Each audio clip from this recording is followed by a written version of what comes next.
Olá, bem-vindos. Pode chegar, porque está começando mais um programa Jean Rios Entrevista e claro que hoje tem presença o que agradabilíssima. Nem vou passar o currículo do moço porque ele é um patrimônio do nosso Brasil, um querido por todos, está aqui ao vivo e só você pode interromper a nossa conversa. Diego Hipólito, muito obrigado. Que isso, Jean? Jean é amigo aí, não tem como não vir, né? Porque eu sei que a sua agenda é complicada. Ela é diariamente muito complicada. Eu começo o treino às 7 horas da manhã, eu faço fisioterapia de 7 às 8 da manhã, de 8 às 10h30, 11 horas do treinamento, de 11 a meio-dia fisioterapia, aí meio-dia eu almoço, né, que sou filho de Deus, tem que comer, aí depois de almoçar eu volto ao treino às 2 horas da tarde, aí treino de cerca de 2 às 5 horas, de 5 às 6 fisioterapia, 5 às 6h30 fisioterapia.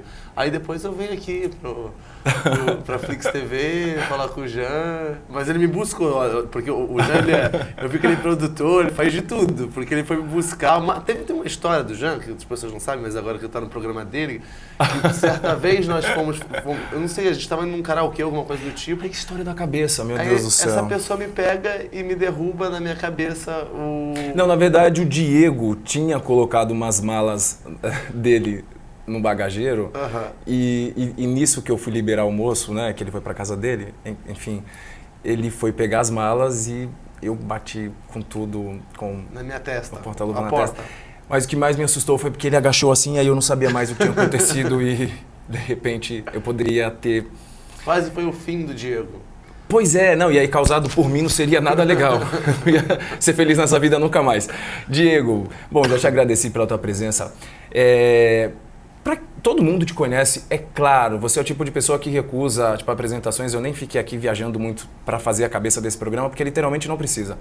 Agora, para quem não sabe, tá de repente te vendo pela primeira vez, lembra pra gente, faz uma passagem, pode ser de forma rápida, quando que você descobre o teu talento, quando que você ou as pessoas à tua volta perceberam que tinha essa predisposição, como que é isso?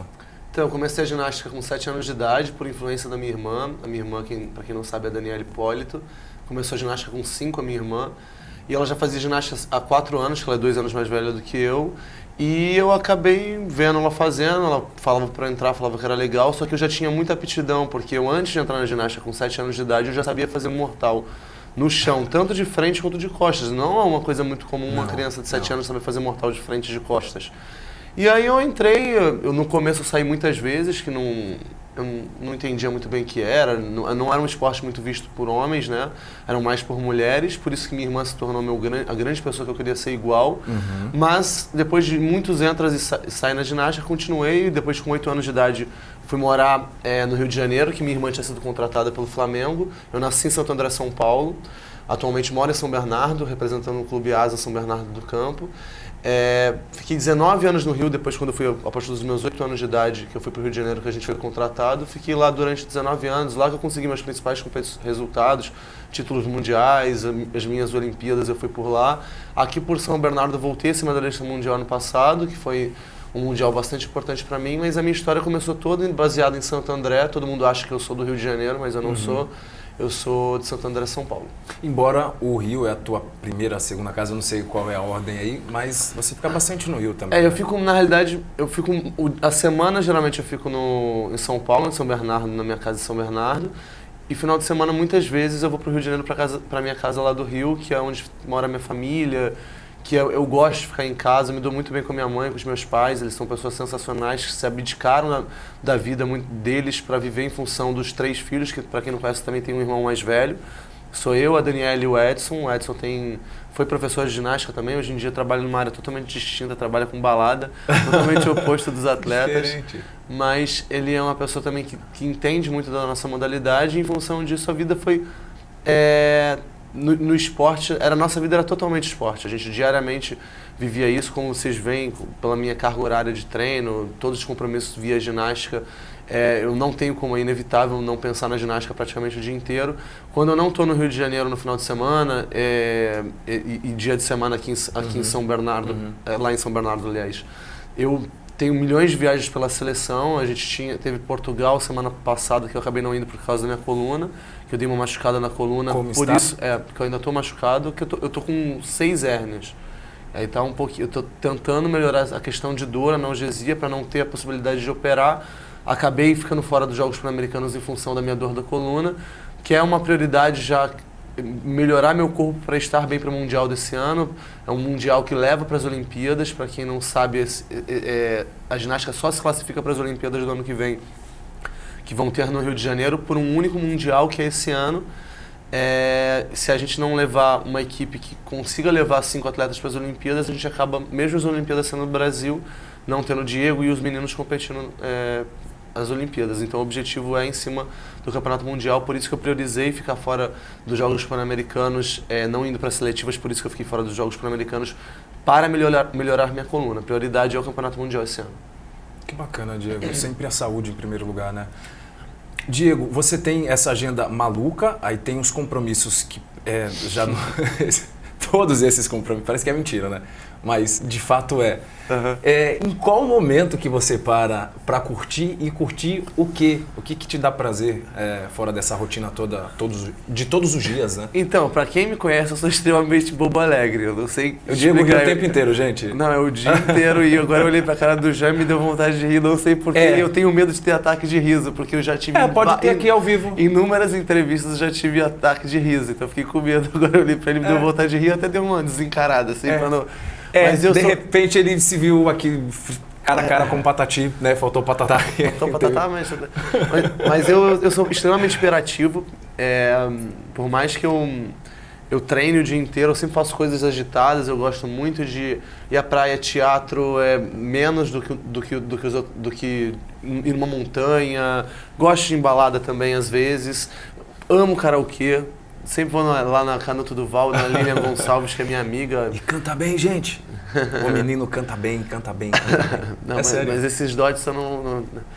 Só quem frequenta o karaokê. Só quem frequentar vai descobrir se eu canto bem ou mal. Mas canta super bem. Obrigado. E quanto à família, que tu fica bastante, né? Porque existe um elo muito forte aí. Isso não é só nas entrevistas que você fala isso para figurar esse sentimento, não. É uma relação orgânica mesmo, de verdade. Me dou super bem com a minha família. Minha irmã, eu tenho a sorte de ter uma irmã que ainda é ginasta, que até está na Bélgica hoje competindo, representando a seleção brasileira. Vai competir os Jogos Pan-Americanos, a minha irmã, o Campeonato Mundial, e o objetivo dela é competir a sua quinta Olimpíada. Minha irmã já vai participar. Imagina, são cada 4 anos uma Olimpíada. Tempo que a Dani tá aí na carreira. E eu tenho sorte porque nos momentos bons ou ruins na minha carreira, eu sempre tenho apoio da minha família, né? Minha mãe, meu pai, meus irmãos. A Dani estando junto, competindo, isso facilita muito. A minha mãe normalmente vai para todas as minhas competições, foi à Olimpíada de Londres. Muito presente. Agora mesmo como eu tô com um pouco mais de dor, eu tô tendo mais dificuldade de fazer as coisas, questão de alimentação. Se torna um pouco mais difícil. Quando a gente está com dor, a gente fica um pouco mais mal-humorado. E como minha coluna ainda está doendo muito, eu pedi para ela vir lá do Rio, vai passar esses dias comigo. Mas eu também, final de semana, eu passo lá com ela. A gente tem uma relação muito boa. E o que ela faz que você gosta? A alimentação não pode faltar? Não, a alimentação da minha mãe é muito simples. Eu não como nada demais. Eu não sou fresco com alimentação. Eu gosto de tudo. Mas o que você gosta que ela faça? Mãe, faz de novo. Minha mãe tem muitas coisas que eu gosto muito. Ela tem lasanha que ela faz muito bem, mas eu evito comer lasanha. Mas já o arroz e feijão da mãe não tem jeito, não tem igual. Arroz e feijão, eu não sou tão fã de carne vermelha. Eu prefiro sempre peixe, então ela geralmente faz salmão, peixes assim. Mas eu não tenho muita regra para alimentação, não. Aproveitando o ensejo, falando de alimentação, você precisa seguir alguma dieta ou, de repente, todo esse tempo de treino já não faz com que nenhuma gordura fique em você e vai tudo embora? Então, como que é? As nossas fases de um ginasta, por exemplo, praticamente todos os homens ginastas, o corpo é muito similar, é muito difícil a carga horária é muito grande, é um esporte que exige muito do corpo. Então, é muito difícil um ginasta ser gordo. Todos os ginastas têm o abdômen igual, todos são fortes iguais, não tem muita diferença. Todo mundo acha que eu faço uma alimentação extremamente regrada. Já tive uma base de alimentação com nutricionista, mas eu não tenho regras para alimentação. Eu como tudo que eu tenho vontade de comer. Quando eu tô com o meu corpo fora do ideal, quando eu falo, o pessoal fica rindo da minha cara, mas é porque realmente está. Por exemplo, agora, como eu tô quase 3 semanas sem treinar, em função da minha coluna, depois da Copa do Mundo de São Paulo, a gente teve uma etapa da Copa do Mundo de São Paulo, que eu consegui a minha 59ª medalha em etapa da Copa do Mundo, que é um grande feito aí para mim, que eu tenho muito orgulho, muita felicidade por estar conseguindo esses resultados em etapas da Copa do Mundo. Mas depois disso eu fiquei tô quase 3 semanas sem treinar. Eu tentei ficar na primeira semana na academia com o Haroldo, que é o meu personal, mas a minha coluna continua doendo muito, então eu optei na outra semana só pelo tratamento e agora essa semana vamos adaptar, vamos ver como é que vai estar meu corpo para voltar. Se minha coluna estiver um pouco melhor, que eu acredito que esteja, que eu tenho reclamado menos de dor, tenho tratado muito com a Bel e com o Gustavo, que são os meus fisioterapeutas. O Gustavo eu trato de manhã e com a Bel eu trato de noite em São Bernardo. Se tiver melhor, eu vou voltar ao treinamento. Aí o meu corpo não está tão definido, por exemplo, como ele fica normalmente. Mas quando não está definido pra gente, já é definido para uma pessoa normal. Aqui o esporte ele exige muito do corpo. E a gente busca isso. Um preparador físico é muito esquisito se ele estiver acima do peso, porque ele está educando, ele é um educador físico. É uma referência, né? Então ele é uma referência. E nós somos referências para as pessoas que procuram ter uma boa modalidade, entrar na ginástica, em outras modalidades. Por isso a gente tem que cuidar, sim, da alimentação, se necessário. Eu não cuido porque eu não tenho problema nenhum com a alimentação. Agora, eu fico imaginando o problema que o nosso querido deve ter, porque, gente, com dor na coluna e aí essa agenda toda maluca, como eu falei, e ainda, como você me falou, são 10 convites de entrevista a se deixar num dia, porque acontece isso, né? Você que precisa dar uma pausada. Meu assessor, que é o Guga, que comanda tudo, ele é sensacional. Obrigado, Guga. Que eu tenho o maior carinho, ele é uma pessoa muito do bem, muito bom assessor, muito boa gente. Eu só tive um assessor que eu considerei a nível dele que não tão bom quanto ele, que foi o César, que foi meu assessor durante 9 anos. O Google eu pretendo que seja meu assessor pro resto da minha carreira, o resto da minha vida, que é uma pessoa que o irmão dele é meu advogado também, tenho contato muito grande com a família, só que a gente tem que organizar. Por mais que pareça que seja desorganizado, o Google monta a minha agenda toda. E ele na realidade acaba sendo a pessoa mais importante da minha diariamente, porque eu não sei o que eu tenho que fazer. Além de tudo, eu participo de um plano do doping que alguns atletas do mundo participam, que não é escolha minha, eles me escolheram, que eu tenho que dizer diariamente o que eu estou fazendo durante todo o dia. Dá um exemplo pra gente como você me deu no carro. Então, por exemplo, eu estiver andando na Anchieta durante 1 hora, eu tenho que ter avisado que eu estou 1 hora na Anchieta, porque esse doping ele é doping surpresa, eles têm que me pegar desprevenido. Se eu estou numa entrevista aqui, eles podem chegar aqui e fazer o doping comigo depois de esperar acabar a entrevista, óbvio, e já fazer a entrevista aqui na própria rede. E isso é lei. Se eu deixo de, por exemplo, mostrar essa agenda, a primeira vez que eles não me encontram num lugar que eu estava no meu plano, se eu estou dormindo fora de casa, eu tenho que avisar onde eu estou dormindo, o endereço, tudo certinho. Se eu for lá... Você vive o verdadeiro Big Brother, né? É um Big Brother. E isso é uma das coisas que me incomoda um pouco, porque é muito complicado. Eu não tenho Essa seria a parte mais difícil, só de correr? Eu acho que o mais difícil é a questão da organização, porque ser atleta para mim eu sempre fui, eu amo ser atleta, mas como a partir do momento que se tornou eu tenho que agradecer por eu ter me tornado uma referência, porque se não fossem as pessoas me fazerem grande, eu não seria nada. De que seria um campeão mundial se as pessoas não soubessem? Eu só me tornei grande porque as pessoas me fizeram grande. Não, eu acho que tem atletas muito superiores a mim, acho que as pessoas me valorizam muito mais do que eu sou, muito mais. Só que essa organização, ela é muito importante, porque eu não tinha noção que eu acabei me tornando uma pessoa popular, uma pessoa famosa. Não foi algo que eu propaguei para minha vida. Eu quis sempre ser um atleta vitorioso dentro daquilo que eu fazia. Não vitorioso campeão mundial e estadual, um vitorioso. Me senti feliz naquilo que eu fazia. No qual eu me sinto super vitorioso. Eu tenho muita gratidão por todos os meus resultados. Mesmo quando eu caio, eu não deixo de escolher algum fruto daquilo. Dificilmente eu desisto por uma derrota. Mas essa questão, voltando à questão da organização, é muito importante. Porque senão eu não consigo domar a minha vida. Eu tenho que ser solícito aos meus patrocinadores, eu tenho que ser solícito à minha família, porque eu sou uma pessoa, um humano. Eu tenho que ter vida pessoal, eu tenho que ter amigos, eu tenho que treinar, eu tenho que ter responsabilidade com a minha alimentação, eu tenho que me alimentar, eu tenho que tratar o meu corpo. Tem que vir na Flix da entrevista, porque o chato do Jean fica no WhatsApp. Diego, a nossa entrevista. Não, pior que se uma assessora não lembrasse do jeito que eu sou esquecido. E aí eu sou aquele cara chato, né? Porque eu mando mensagem pro convidado e pro assessor. Mas ele ia ficar puto, né? Porque se todo mundo manda mensagem pra ele e pro assessor, fala, então pra que meu assessor tá aí? Só pra... Não, mas foi bom. Você é meu amigo, não tem maior respeito. Você que é um querido por todos, você sabe disso. Gostei muito de ter vindo. Sempre quando tiver arrumar um tempinho, eu venho sem problema nenhum. Quando a gente fala, né, de apresentador das pessoas, quando a gente vê, vocês estão vendo daí, né, que é a mesma coisa que a gente está aqui, parece que é algo inacessível, né? Mas o Jean é uma pessoa extremamente acessível, muito trabalhador, uma pessoa que você vê que se dedica bastante ao que ele faz. Isso que dá certo, né? As dificuldades, elas são diárias, né? De questão de credibilidade, visibilidade, mas é um cara que eu tenho muito respeito, que quando sempre possível assistam ele, porque além de tudo um cara super carismático e gente boa que eu gosto bastante. Ah, que querido! E eu nem paguei pra ele, viu, gente? Ó, chegando muitas perguntas aqui, a gente já vai parar pra ler. Você que tá chegando agora, o nosso bate-papo, que já está no meio de hoje, é com o querido por todos, Diego Hipólito. Quer mandar sua pergunta? Vem aqui embaixo e participe, deixando o seu nome e o estado, ou de que lugar, de que cidade do mundo que você fala, porque a Flix TV é literalmente sem fronteiras. Diego, eu perguntei do começo da carreira. Voltando, para o começo da carreira até aqui, qual foi o momento talvez mais difícil da tua vida, tirando aquela pancada que eu dei na tua cabeça? Tem alguma passagem que foi muito difícil, que te fez ter muitas reflexões, ou de repente acho que desistir não, porque acho que não está na tua cara? Mas em algum momento passou isso pela cabeça? Eu não quero mais, enfim. Então, eu não sei se vocês sabem, eu tenho 10 cirurgias pela ginástica. Eu tenho 3 do pé direito, 1 do pé esquerdo, 2 do joelho direito, 2 de hérnia, 2 do ombro esquerdo. As minhas maiores dificuldades geralmente tinham sido em questão de lesões, porque se você pensar por 10 anos, 10 cirurgias, aliás, a cada cirurgia você fica 6 meses sem treinar. Que é um tempo, Diego? É muito tempo. Então você imagina que durante esses 10 anos o tempo que eu fiquei treinando, eu fiquei em reabilitação, que é algo complicado. E fora as lesões externas que não são de cirurgia, porque lesão é comum para atleta.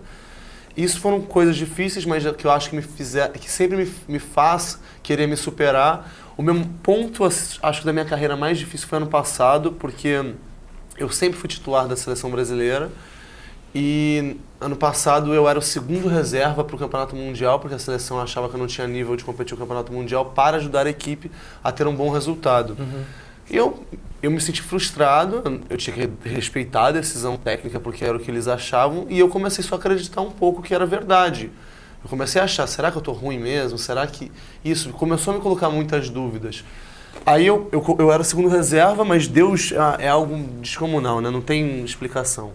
Eu não deixei de acreditar no meu potencial. Eu continuei treinando até o final. Aí, no dia da viagem, um dos atletas, infelizmente, porque a gente não torce, é um esporte de plasticidade que se alguém se machuca, a lesão é grave, então a gente torce a favor de todo mundo, é em benefício de todos. O esporte é para todos, né?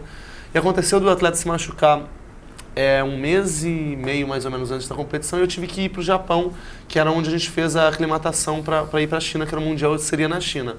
Aí eu comecei a ser o primeiro reserva no último dia, no dia da viagem. Então eu tive que pegar minhas malas, arrumar minha mala e ir pro voo do Japão de última hora, que eu não ia. Aí viajei pro Japão, até o dia da competição eu fiquei 1 mês e 1 mês mais ou menos no Japão, e fomos direto pra China pro Campeonato Mundial. Como eu era primeiro reserva, eu era obrigado a viajar junto. Aí viajei, treinei como se nada fosse... Eu era primeiro reserva, não ia competir. Não é como no futebol que existe substituição em cima da hora. Você é primeiro reserva, você é reserva, não tem substituição. E aconteceu a infelicidade do Caio se machucar horas antes da competição. Eu fiquei esse tempo todo, eu era segundo reserva, primeiro reserva. E horas antes da competição, 2 horas antes da competição, o coordenador técnico me falou: Diego, você tá levando o colã pra competição? Eu falei: não, eu sei que eu sou reserva.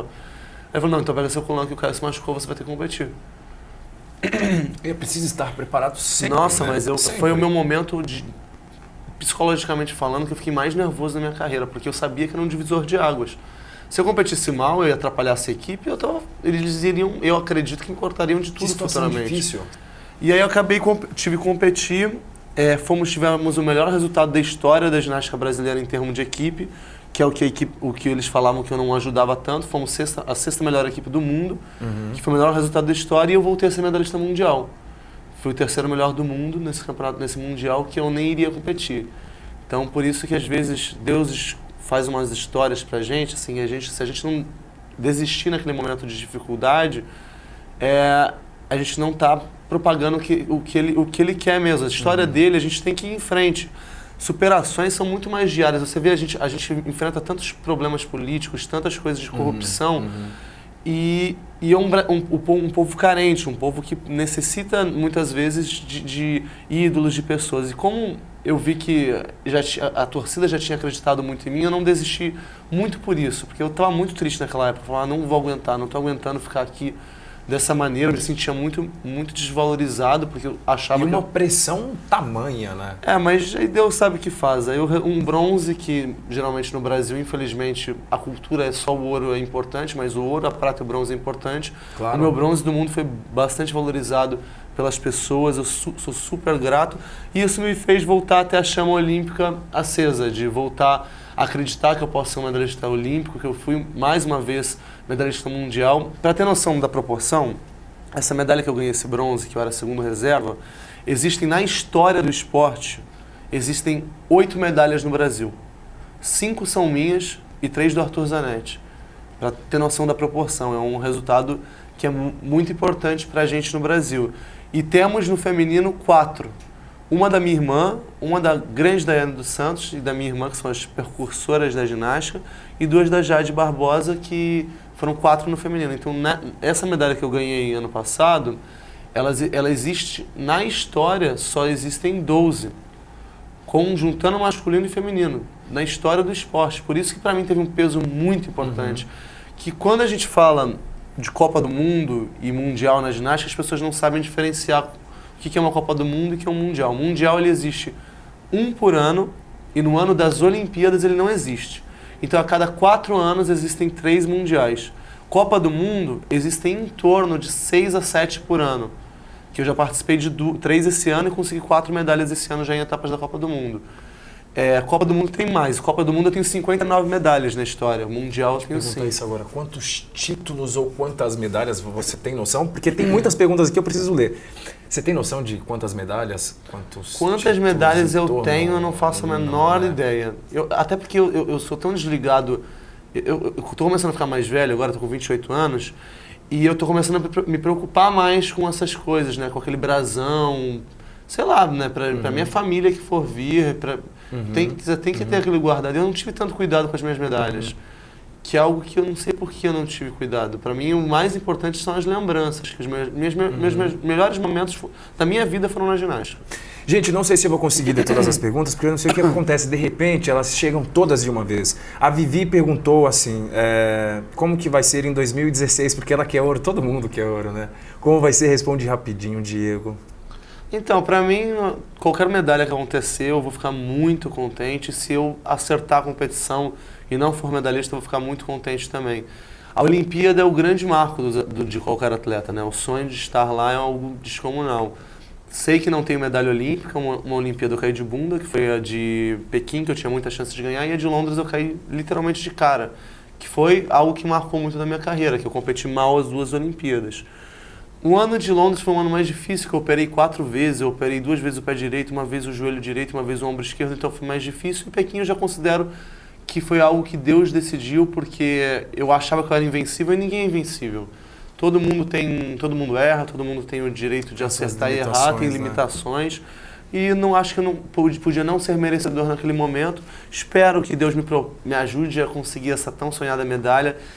A cor que for, ela vai ser de vocês, porque todas as pessoas que me incentivam, mais uma vez falando, nada seria o Diego se as pessoas não tivessem me valorizado. As pessoas me valorizam muito mais do que eu sou. Sou uma porque pessoa você totalmente representa normal. a gente. Fico muito contente. Diego, eu peguei aqui uma pergunta do Gui, eu não sei de onde ele fala, mas ele quer saber como que faz, assim, é o sonho da vida dele, ele quer aprender, tipo, ginástica, enfim. Aproveitando a pergunta do Diego, centenas de pessoas que estão assistindo e que vão ver esse vídeo depois, qual é o caminho para quem descobriu que tem essa aptidão, indiferente do estado que a pessoa esteja, qual que é a primeira forma, como se inserir nesse meio, por onde começar? Então, esse é um grande problema da ginástica, porque existem poucos lugares para treinar. Não é como o futebol que você descobre uma criança na rua porque e você vai ter a cada esquina também. e você vai conseguir formar um jogador de futebol num campo menor, porque é solo o plano, né? A ginástica você precisa do material e precisa de um profissional capacitado para aquilo. E nem todos os estados têm, principalmente tem Rio de Janeiro, o centro de treinamento, e o Flamengo. Aqui em São Paulo temos São Bernardo, São Caetano, Santo André, onde eu comecei, tem o Pinheiros, Porto Alegre você tem o União e o Sojipa, hoje em dia melhor União, mas o Sojipa também é um grande local. Temos o setor leste em Brasília, Nordeste infelizmente tem agora os ginásios, que a Caixa decidiu, nosso patrocinador da seleção, decidiu fazer 18 centros de treinamento para ginástica, mas ainda não tem todos os profissionais capacitados para isso, porque precisa ainda formar mais treinadores, né? Para ir lá para o Nordeste, né? Até porque o Nordeste é muito carente de esporte. É muito. Precisa ser mais implantado lá.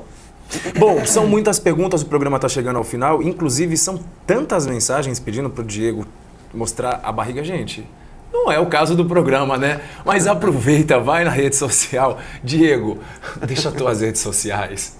Eu sei que você tem uma relação legal também com a internet, você está sempre postando. Não, é porque são muitas mensagens, por isso que, assim, eu precisei ler, gente, são muitas. Mas vai na internet. Não, olha, vê lá no meu Instagram. Lá tem. No meu Instagram tem. Eu até publiquei uma foto esse final de semana na minha casa do Rio, na piscina. Aí vê meu abdômen lá do final de semana. Vai lá ver o tanque. Vamos ver o tanque. Abdômen aqui não. Diego, é Diego Hipólito em todas as redes? Todas. E, inclusive no na nova rede que você... Agora hoje em dia no Snapchat, que eu também tenho, que também é Diego Hipólito. Tenho Facebook, mas o Facebook eu não tenho página, eu só tenho Facebook normal e eu não consigo mais autorizar as pessoas no Facebook porque tem um limite, eu não sei qual que é o limite. 5 mil, o menino já estourou. Agora são só seguidores. Que eu tinha outro Facebook que eu tinha o... que dava só pra me seguir, mas aí eu fui hackeado e só tenho esse Facebook novo que é o Diego Hipólito mesmo, é uma foto minha criança e uma foto minha atual.